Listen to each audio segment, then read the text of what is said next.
Algumas coisas os irmãos não sabem, apenas o ministério de culto, não é?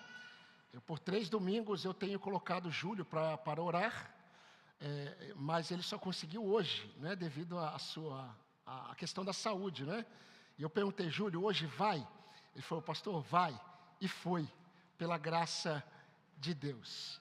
Meus irmãos, como falamos hoje pela manhã, nós cremos que o domingo, ele não é apenas o dia do Senhor, mas nós cremos que, segundo a tradição, é o primeiro dia da semana. Então, hoje o Senhor nos concede a dádiva de termos e recebermos o primeiro dia de nossa semana, de sua palavra, para que sejamos, como o irmão Júlio acabou de orar, santificados, fortalecidos, renovados e pastoreados pelo nosso Deus, para que vivamos uma semana na presença e dependência do Senhor.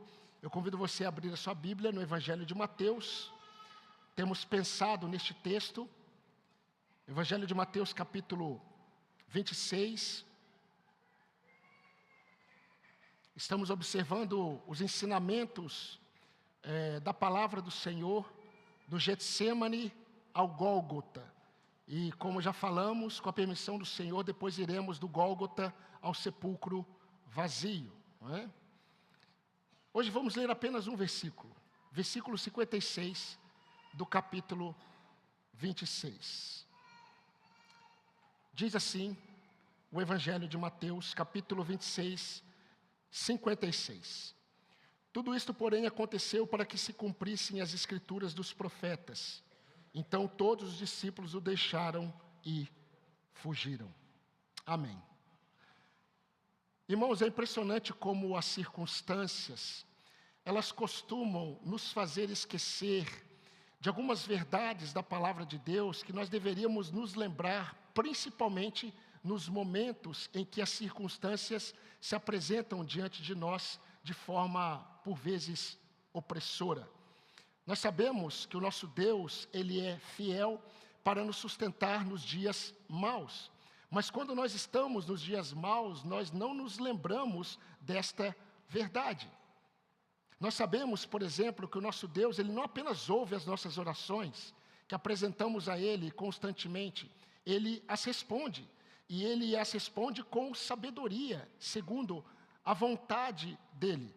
Mas muitas vezes nos sentimos como se a nossa oração não estivesse passando do teto. É quando o mar mais se agita que nós deveríamos nos acalmar, porque nós sabemos quem está no barco, mas isso não costuma acontecer, não é verdade? Eu não sei se é só comigo, mas eu creio que com você isso também acontece. Nós temos uma facilidade de olharmos para as circunstâncias e darmos uma atenção a ela, de tal forma que nós nos esquecemos das promessas de Deus que nos sustentam exatamente nos dias maus. Foi prevendo essa realidade no coração dos seus discípulos que Jesus disse, não se turbe o vosso coração. Continue a confiar em Deus, Pai, continue a confiar em mim. Foi prevendo essas circunstâncias que viriam naquela mesma noite, que essa mesma noite que nós estamos observando neste texto aqui, ainda no Getsêmani, que Jesus havia preparado o coração daqueles discípulos.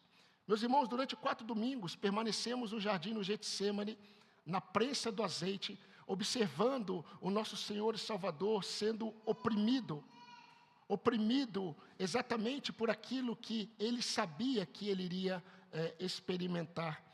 Mas nós sabemos que ele era o segundo Adão, ele era o varão perfeito. Ele era e é o Cordeiro de Deus que foi entregue para morrer em nosso lugar. E domingo passado nós observamos uma das verdades mais motivadoras para a nossa jornada de fé. Nós vimos que a obediência parcial, ela não é obediência. Ela não é obediência. A obediência que Deus deseja, que é a obediência perfeita, ela é plena. Ela é plena.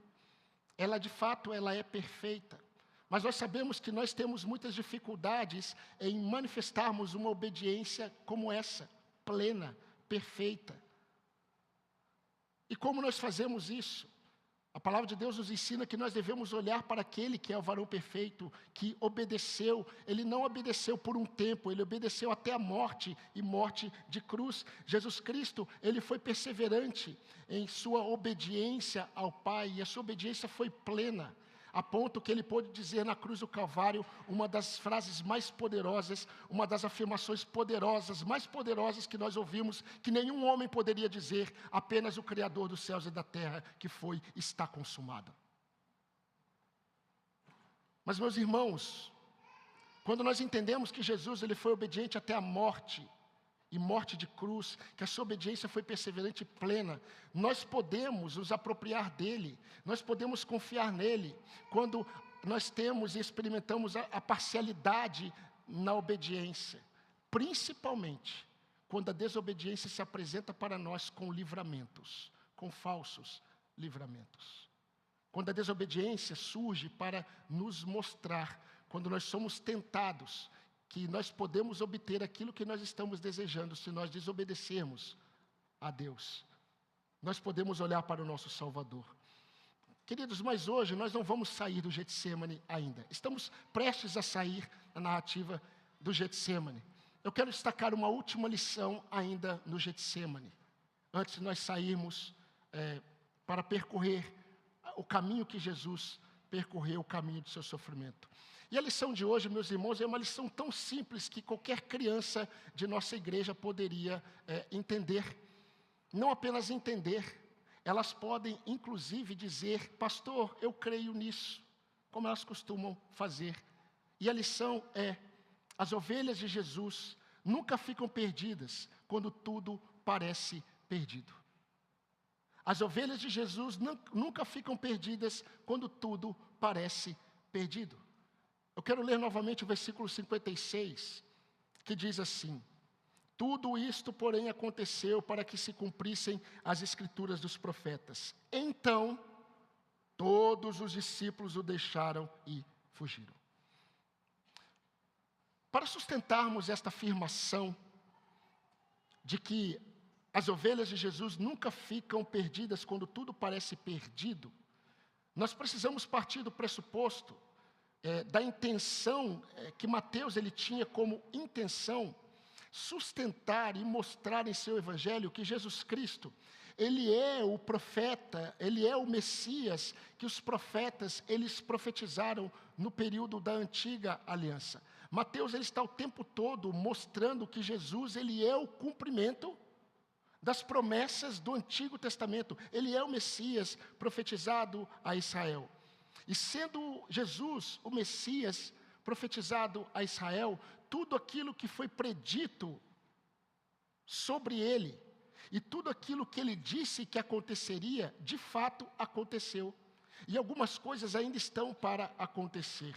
Eu quero mostrar para os irmãos algumas dessas evidências. Mateus capítulo 4, versículo 12 a 14, Mateus escreveu assim. Vou esperar os irmãos. Mateus 4, versículo 12. Ouvindo, porém, Jesus que João fora preso, retirou-se para a Galiléia, e deixando Nazaré foi morar em Cafarnaum, situada à beira-mar, nos confins de Zebulon e Naftali, para que se cumprisse o que fora dito por intermédio do profeta Isaías. Mateus capítulo 8, versículo 16 e 17.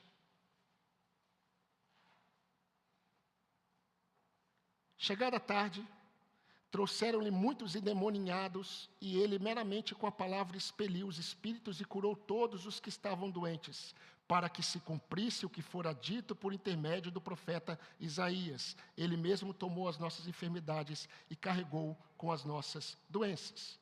Agora voltamos ao versículo 56 do capítulo 26 que nós estamos estudando. E o que diz o versículo 56?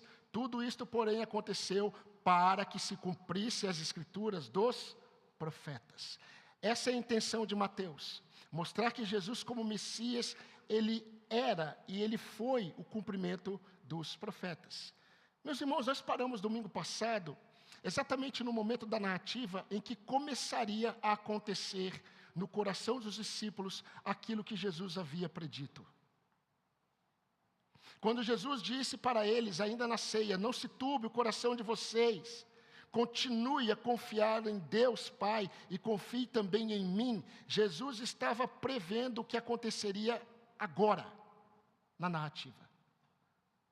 No exato momento em que Jesus ele foi preso, algumas coisas começaram a acontecer no coração dos seus discípulos. Na narrativa de Mateus, o versículo 56 termina assim: então todos os discípulos o deixaram e fugiram. Por que eles deixaram e fugiram? Por que eles não ficaram? Porque o coração deles estava perturbado. O coração deles estavam repletos de angústia, de perturbação na alma. Aquilo que Jesus havia dito um pouco antes, ainda naquela noite, eles se esqueceram. Jesus os havia consolado, encorajado: olha, não fiquem perturbados. Jesus já estava contemplando que no momento em que ele fosse preso, os discípulos ficariam desesperados. E qual foi a consequência disso? Todos deixando-o fugir. Essa informação, para mim, ela não descreve a perturbação no coração dos discípulos, apesar da afirmação que eu acabei de fazer. Mas Jesus ele disse um pouco antes, ainda no Evangelho de Mateus, na verdade Mateus registrou, no capítulo 26, ainda no versículo 31, Jesus ele disse o que iria acontecer com o coração dos discípulos. Versículo 31, Jesus disse: esta noite, que noite?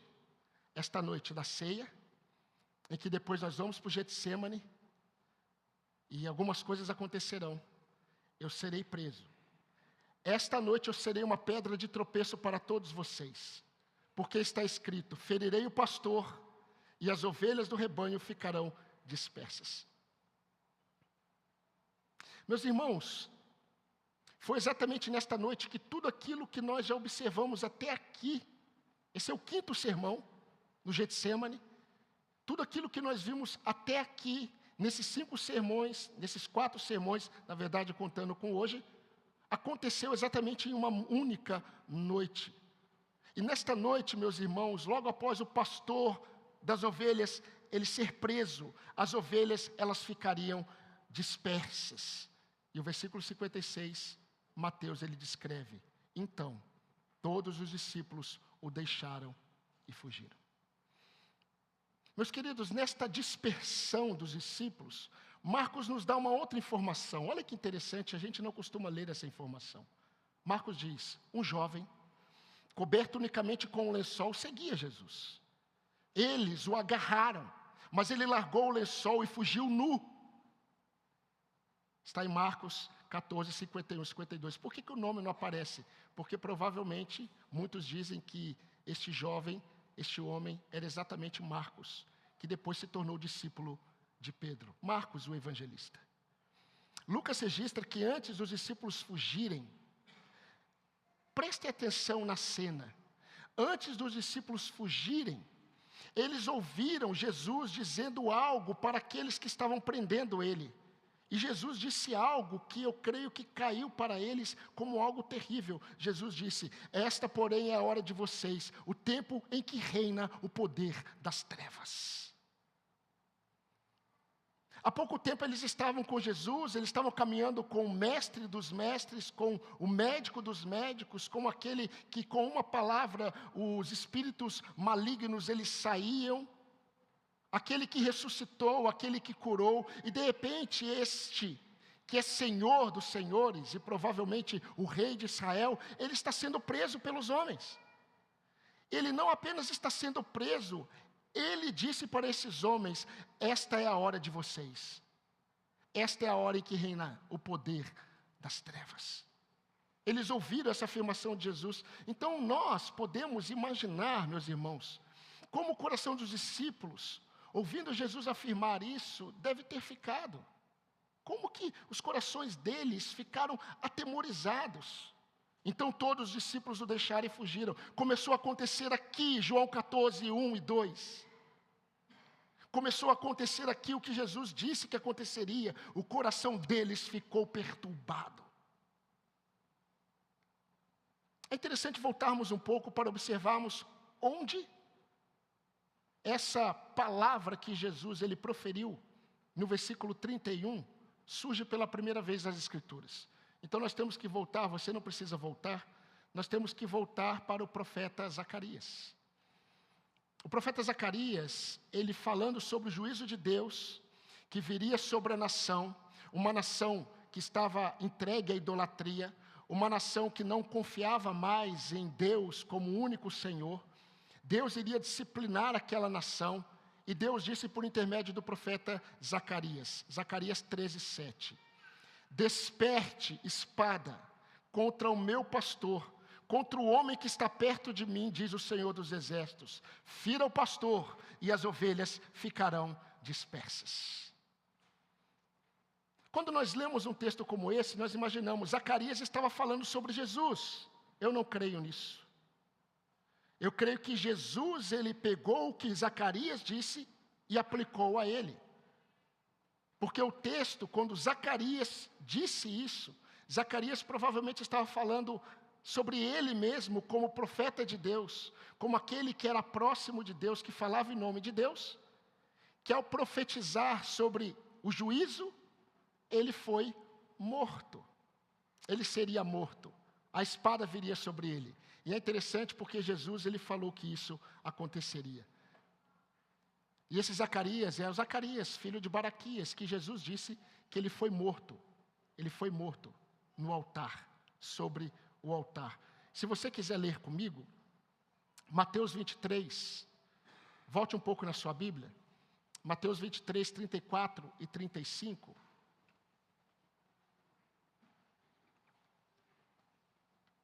Veja o que Jesus disse aos fariseus e saduceus.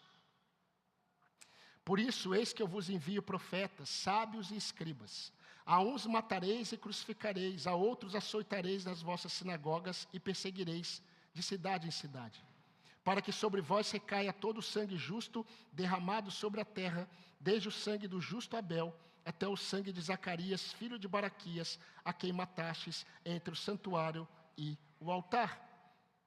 Então, quando Zacarias, ele diz, desperte, ó espada, fira o pastor e as ovelhas ficarão dispersas, ele está dizendo algo que aconteceria com ele mesmo quando ele fosse morto.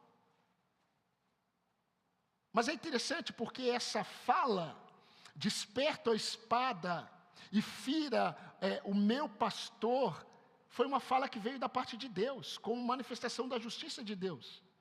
Agora, tudo que Jesus está sofrendo aqui, nós sabemos que é uma manifestação da justiça de Deus.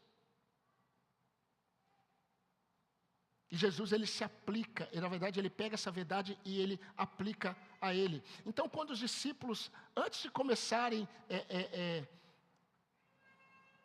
a perceberem que alguma coisa errada estava acontecendo, eles ouviram Jesus falando, nesta noite, vocês vão se escandalizar. E na Bíblia, escandalizar não é, escandalizar é tropeçar na fé. É voltar às velhas práticas, é abandonar a fé.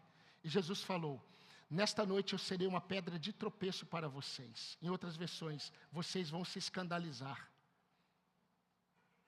Vão tanto se escandalizar que Pedro irá negar Jesus. Mas Jesus diz, porque está escrito, ferirei o pastor e as ovelhas ficarão dispersas. E quando Jesus foi preso, o que aconteceu? O texto diz que os discípulos de Jesus, eles fugiram, eles se dispersaram. Então se cumpriu o que Jesus disse, que Zacarias pregou, profetizou sobre ele, e Jesus aplicou para ele mesmo. Agora, eu não sei se vocês se lembram da parábola dos lavradores maus. Vocês se lembram da parábola dos lavradores maus? Os servos eram enviados para a lavoura, para cuidar e para receber aquilo que o dono da lavoura ele deveria receber. Mataram um servo, mataram outro servo, e aí o dono da lavoura falou assim, eu vou enviar o meu filho, porque o meu filho, eles não vão matar. E quando o filho foi enviado, aqueles homens maus, lavradores maus, eles pegaram também o filho. Meus irmãos, o que está acontecendo aqui é que até agora os profetas foram mortos. mas agora chegou a hora do filho ser morto. E nós precisamos nos lembrar de algo muito importante, que tem a ver com aquilo que eu falei no início. Nós costumamos nos esquecer daquilo que nós deveríamos nos lembrar exatamente em momentos mais oportunos. A Bíblia diz que muitos dos ensinos de Jesus, eles não lembraram. Lembraram somente que Jesus ressuscitou dentre os mortos. Nós não precisamos imaginar, irmãos, porque nós temos evidências de algumas perturbações que estavam presentes na alma desses discípulos quando eles fogem, quando eles deixam Jesus e eles fogem. Algumas coisas produzem perturbação em nossas almas, e nós temos duas evidências aqui que produziram perturbação na alma dos discípulos neste momento. O primeiro que nós podemos observar foi o medo. Medo. Nós costumamos temer aquilo que nós muitas vezes somos preparados para experimentar e nós achamos que estamos confiantes em Deus o suficiente até passarmos. E eu não estou falando apenas de questões de saúde, de enfermidade.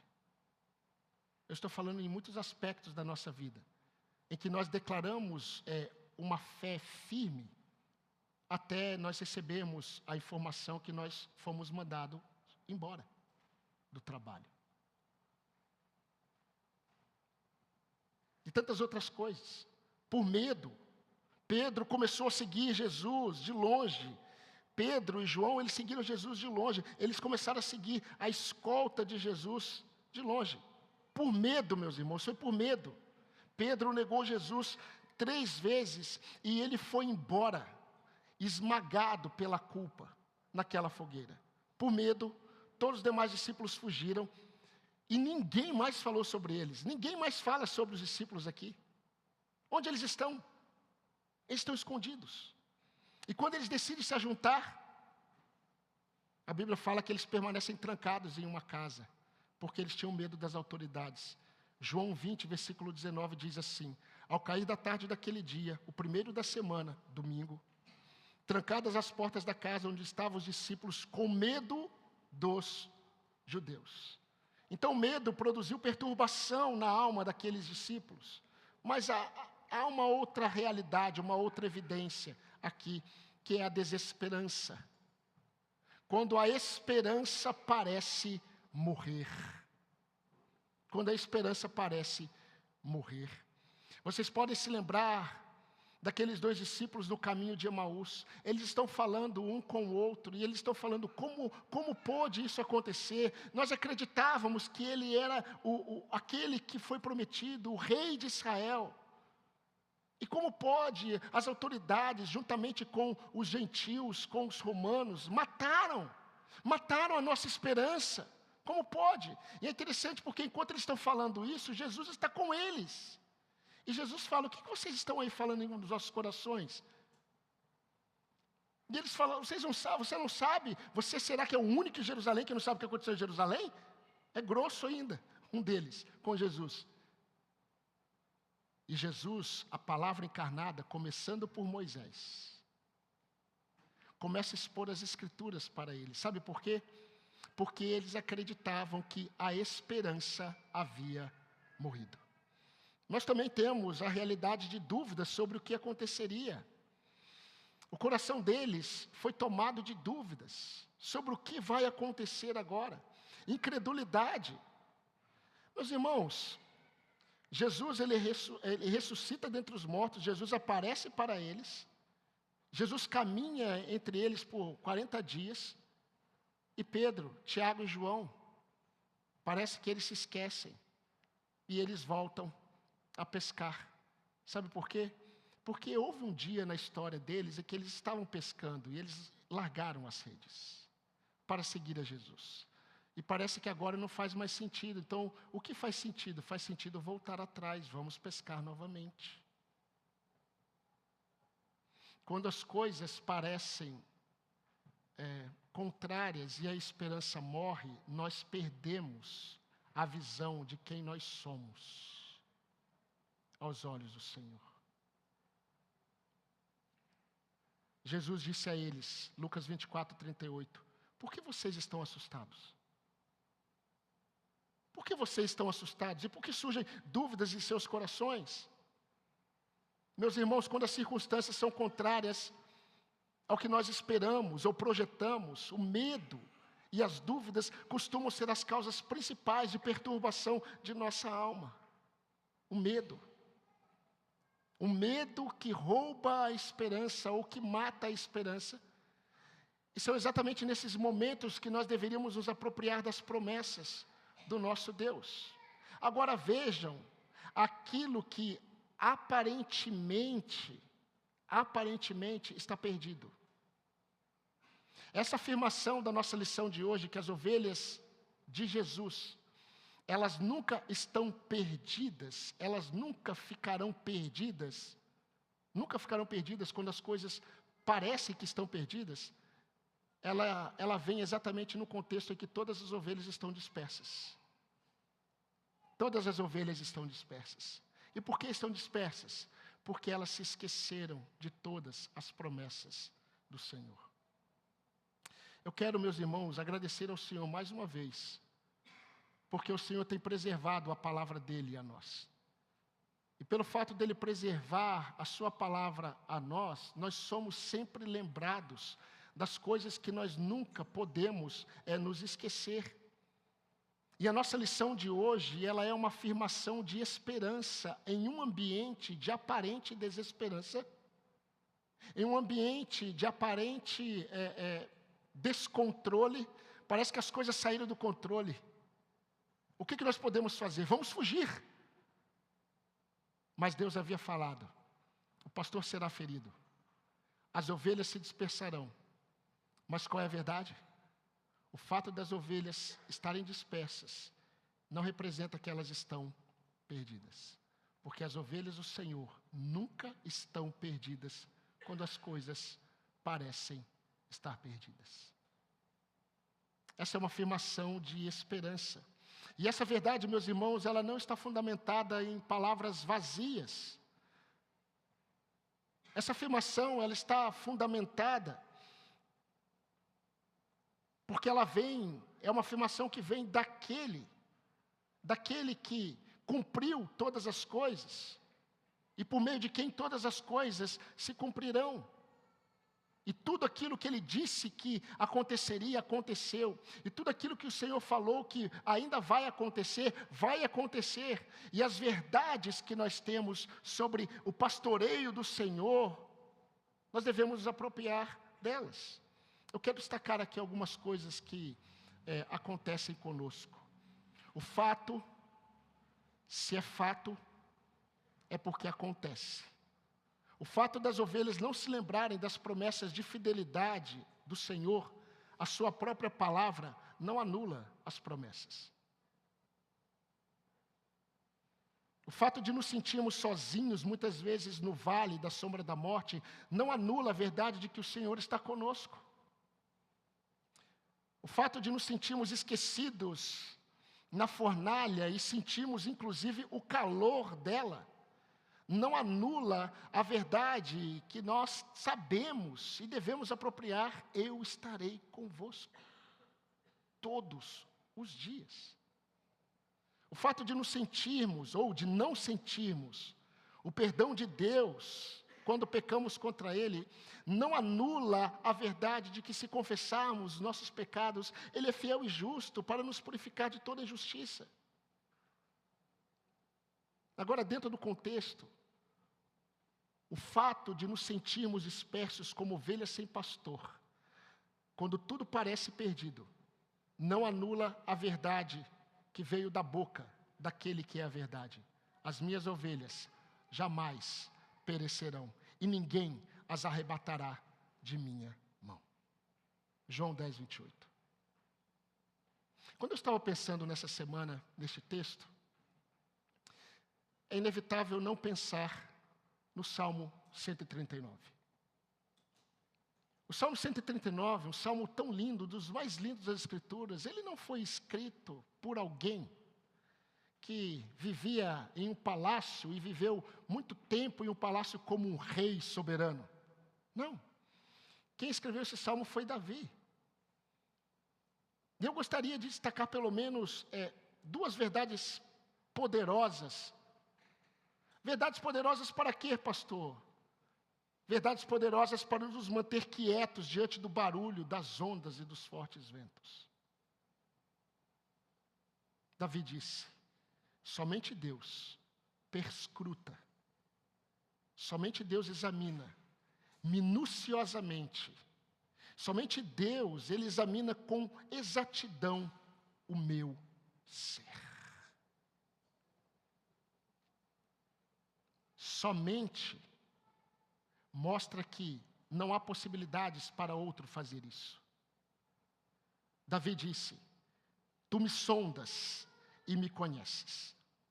Literalmente no hebraico significa: tu perscruta o meu ser de forma minuciosa e com exatidão. Com exatidão. E ele continua, e ele diz: tu me sondas, tu conheces e sonda o meu descansar, conheces e sondas o meu agir, sabes quando eu me assento e sabes quando eu me levanto, sondas e conheces o meu deitar e o meu levantar, sondas e conheces os meus pensamentos ainda distantes, de longe conheces os meus pensamentos, de longe, os pensamentos nem chegaram à minha mente, o Senhor já conhece de longe meus pensamentos, o Senhor enxerga os detalhes de minhas idas e vindas, conheces todos os meus caminhos. As palavras, o Senhor também conhece todas, elas nem ainda chegaram à minha boca, e o Senhor já sabe. E ele diz algo maravilhoso, irmãos. Ele ensina que Deus nos protege de todos os lados, por trás, por diante, direita, esquerda. Mas em cima, ele diz no verso 5, tu pões a tua mão sobre mim. Tu pões a tua mão sobre mim. Em Mateus 26, 31, 32, Jesus disse aos seus discípulos, antes deles ficarem dispersos: esta noite eu serei uma pedra de tropeço para todos vocês, porque está escrito: ferirei o pastor e as ovelhas do rebanho ficarão dispersas. Mas, é a continuação. Mas, depois de minha ressurreição, eu irei adiante de vocês para a Galileia. Eles se esqueceram. Meus irmãos, a perturbação da alma, produzida pelo medo, pela desesperança, ela vem exatamente quando nós nos esquecemos quem governa. Nós nos esquecemos quem está governando todas as coisas. Spurgeon disse algo para a sua congregação, aplicando uma de suas pregações que eu achei muito interessante. Ele disse assim: meus irmãos, não deixem nenhum desapontamento circunstancial abater vocês, pois eles são comuns em nossa humanidade. Aproveite as pequenas fraquezas, as pequenas derrotas para afiar a espada da fé.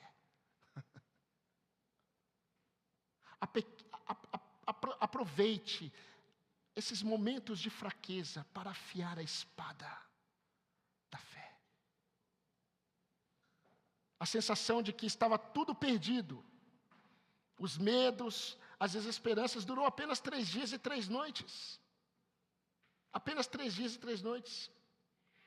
Porque, meus queridos, a segurança para a nossa alma, ela não está fundamentada em palavras de homens. A segurança para a nossa alma, ela não está fundamentada em circunstâncias, naquilo que nós estamos vendo, inclusive, acontecer. A segurança para a nossa alma não está fundamentada, talvez, naquilo que nós estamos sentindo em nossos corpos. Nós sentimos o calor do fogo da fornalha, nós sentimos os leões passando, encostando entre nós, em nossas cavernas. Nós sentimos o frio da noite do deserto, nós sentimos, Mas o fato de nós sentirmos não define a verdade sobre nós e sobre o nosso Deus. E nós devemos crer, e nós devemos confiar, nós devemos olhar para trás. Eles deveriam fazer isso. Olhem para trás. Eu disse para vocês ainda esta noite: não se turbe o vosso coração. Continue confiando em Deus Pai. Continue confiando em mim. Não fiquem perturbados. E Jesus sabia que eles ficariam. Jesus sabia que eles ficariam. Agora vamos voltar para o que ouvimos hoje pela manhã. Como João começa descrevendo o momento da ceia, Jesus, tendo amado os seus, amou-os até o fim. Amou-os até o fim. Meus irmãos, nós devemos acreditar que a segurança para a nossa alma, ela está fundamentada nas promessas de um Deus que é fiel, para cumprir tudo aquilo que Ele prometeu, segundo a sua boa, perfeita e agradável vontade. Eu gostaria de dar um conselho para você. Nós já estamos caminhando para o fim dessa reflexão devocional. Quando as vozes da incredulidade perguntarem para você: onde está o teu Deus? Quando as vozes da incredulidade perguntarem para você: onde está o teu Deus? Eu dou um conselho para você. Mesmo que você não esteja sentindo isso, responda: o meu Deus, Ele disse, eu não te deixarei, eu não te desampararei. Eu sei onde está o meu Deus. Por isso que nesse salmo, Davi, ele diz, por que está abatida, ó minha alma? Espera em Deus, pois ainda o louvarei. Você se lembra da introdução do sermão? Quando eu disse que nós costumamos nos esquecer das promessas do Senhor quando mais precisamos delas. Quando Jesus foi preso e todos fugiram, eles deveriam se lembrar, porque são nas noites escuras que nós devemos nos lembrar das promessas que trazem luz para a nossa alma. Eles deveriam se lembrar, eles deveriam apenas parar, eles deveriam ficar, mesmo que eles fugissem, eles deveriam ficar em algum lugar atrás de uma árvore, em algum lugar escondido. E eles deveriam pensar o que ele disse agora há pouco. Ele disse: não se turbe o vosso coração. Há pouco tempo ele disse isso: continue confiando em Deus Pai, continue confiando em mim, na casa de meu Pai há muitas moradas. Se não fosse verdade, eu não teria dito a vocês que eu vou preparar lugar para vocês. E quando eu for e vos preparar lugar, eu voltarei e vos receberei para mim mesmo, para que onde eu estou, estejais vós também. Começamos cantando hoje o Salmo 23. E o Salmo 23, escrito por Davi, ele termina de uma forma que mostra que Davi, ele sabia. O que os discípulos não conseguiram se lembrar, Davi, ele sabia. Davi, ele disse: certamente, não é será, certamente, bondade e misericórdia me seguirão todos os dias da minha vida, e habitarei na casa do Senhor por dias sem fim, ou de eternidade a eternidade, ou para todo sempre. O consolo de Jesus para eles antes foi: olha, na casa de meu Pai há muitas moradas, eu vou buscar vocês. E se já está garantido o seu lugar com o Pai na minha presença, vocês acham que mesmo que as ovelhas fiquem dispersas porque o pastor foi ferido, vocês estarão perdidas? Não. Sabe por quê? Porque as ovelhas de Jesus não ficam perdidas quando tudo parece estar perdido. Louvado seja Deus pela sua fidelidade, não a mim, não a você, mas a Ele mesmo. Por ser Ele fiel a Ele mesmo, nós desfrutamos da fidelidade dEle em nossas vidas. As ovelhas de Jesus nunca ficam perdidas quando tudo parece perdido. Vamos orar? Vamos falar com Deus? E vamos cantar mais